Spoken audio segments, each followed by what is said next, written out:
friends, and welcome back to another video. So today I thought I would share some of my top favorite books from 2024. I think I did like around top 5 for this video, so there's like 5 different books that I read that I really loved in 2024 that I wanted to share my thoughts on. So I have 2 series in this, and then the rest are just standalone books, so there's 3 standalone books. And my top series were the Last Hour series and the Outlander series from Diana Gabaldon and Cassandra Clare, respectively. And these were some of my favorite books from last year, and I just wanted to share some of my thoughts on them. So let's dive into it. Alright, so the first books that I wanted to talk about are the 2 Cassandra Clare books that I read last year that are Chain of Gold and Chain of Iron. This is Chain of Gold and Chain of Iron. And these are part of the Shadowhunter Chronicles. They are 2 books that I really enjoyed. They are the sequel series to The Infernal Devices, and we follow the children of the main characters from the Infernal Devices in these books.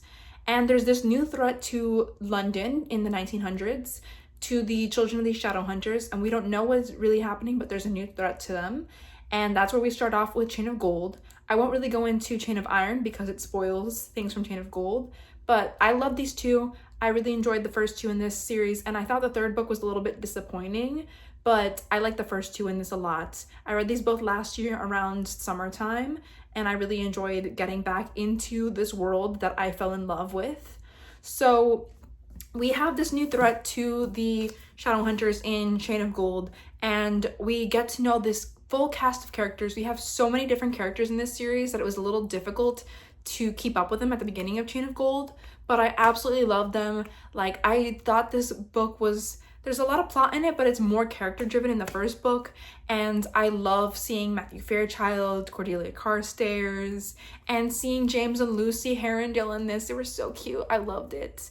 It was a lot of fun. It was super exciting because we see that Cordelia is coming to London because she and Lucy want to be parabatai, and I think that's fun. I think most of the parabatai that we've met in the other Shadowhunter books are usually 2 men or a male and a woman, but they are 2 girls that want to be parabatai, so I loved seeing that in this book, especially because we saw how things end with the parabatai and the end of Queen of Air and Darkness. We saw what happens with them, so I'm glad that we get to see them again in this series and see the relationship that forms between Cordelia and Lucy. And I love the bond that Matthew and James also have in this book. But this series was wonderful. It is a historical fantasy, and it is a sequel series, like I said, to the Infernal Devices. So we do see some of the older characters in this. They don't play a big role in this series, but they do show up in each of the books. So I love seeing the Easter eggs of seeing Tessa and Jem and Will and Charlotte and Henry and all the characters that we loved in the original series. I recommend this series if you haven't picked it up. The 3rd book, like I said, wasn't as good. It was a little disappointing for me, but I still do recommend the first 2 a lot and to read the 3rd one just to finish the trilogy. But I love the Shadowhunter books. I will recommend these forever. They were amazing, and I'm so glad that I got to finally read them after having them for so many years. But I got to finally read them last year, so I'm so glad I read them.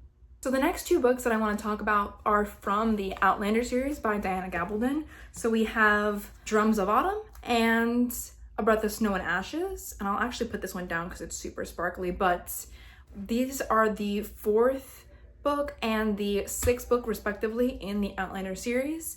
I read the first 6 books last year, and these were just 2 of my favorites from the series. Outlander, of course, is always going to be a favorite, but it is the start to the series, and I wanted to highlight some of the middle books in it. But I love Drums of Autumn because we get to see more of Claire and Jamie together. They are barely together in Voyager, so I love seeing them together, and we get to see some development between Brianna and Roger in this story. We get to see Bree and Roger traveling back to the past, and there's a lot of other really cool things, but I don't want to go too deep into it because I don't want to share too many spoilers for the story. But I love this book. I love that we're in America now, and so we're in a new setting, but it feels very like a beautiful story. It's very much got a plot throughout the book that gets resolved at the end of it. So it's a self-contained story a little bit, but continues off of where we left off. And I feel like some of the later books that I've been reading are more just this is the next installment in the saga. This is just a day in the life in these people's lives. This is just a time period of their lives. Whereas this feels more of a cohesive plot from start to end. So that's why I think I love this one a lot. It's one of my favorites in the series. And then with A Breath of Snow and Ashes, we also get a lot of Claire, Jamie, Brianna, and Roger in this. I love seeing life on the ridge. Things are more developed in this book because in Drums of Autumn, they're just setting up in America, and here we are fully established, and we are also on the eve of the Revolutionary War in this one. I love that some of the storylines that are established in Drums are finally wrapped up in this book, so that was really good to see. I was glad to see some characters like Stephen Bonnet finally dealt with in this. It maybe felt like it was dragged on a little bit too much, but I will never regret reading these two books. I think A Breath of Snow and Ashes is possibly the longest book in the series out so far, so that's crazy.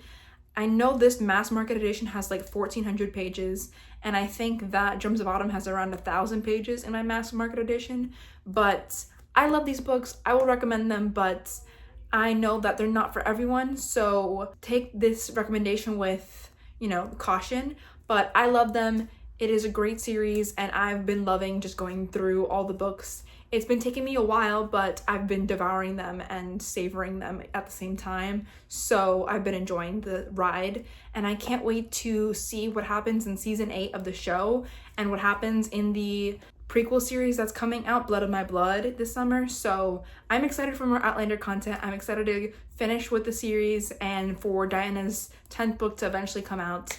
So I will be talking more about each of these books in their own reviews, but these are just my brief thoughts on these two, and they were definitely favorites for 2024.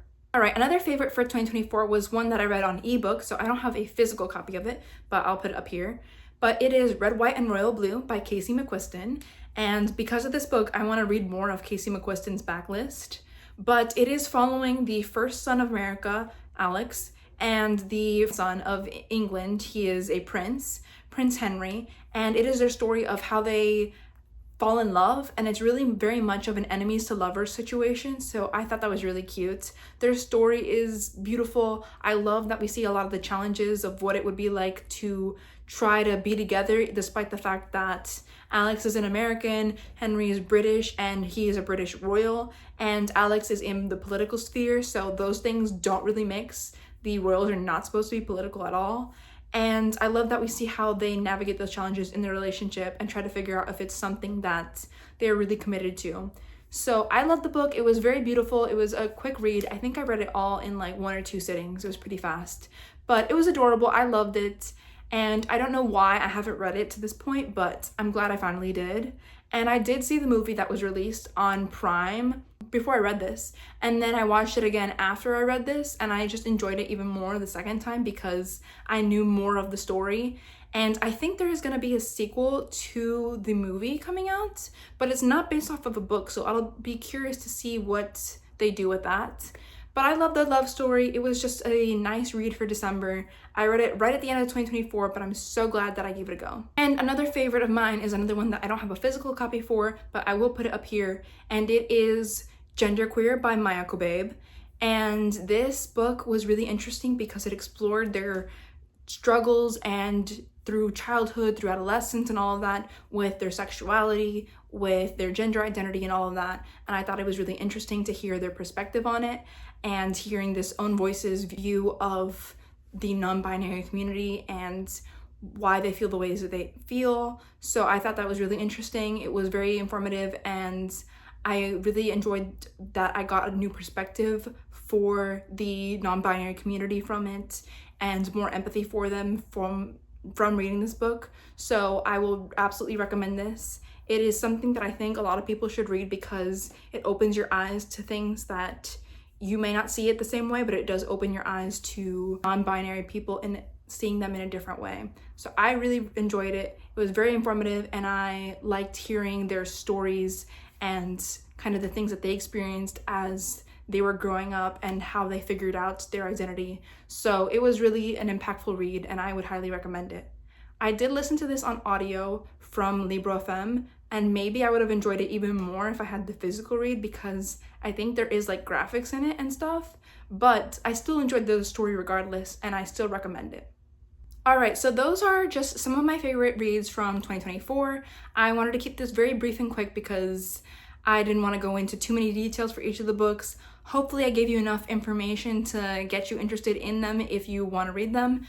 But if you've read any of these, please leave your comments on them down below. I'd love to hear what you have to say on any of these books. And if you like this video, give it a like. And if you just don't want to comment anything else, just leave me a little person emoji at the bottom of the video for genderqueer. So just leave me a little human emoji. It can be just a little outline. It doesn't have to be any gender specific because we just want the outline of them. So leave me that emoji down below. And if you have any other thoughts that you want to share with me, I'd absolutely love to hear them. I hope that wherever you are in the world, you're doing well, and I will see you for the next video. Bye!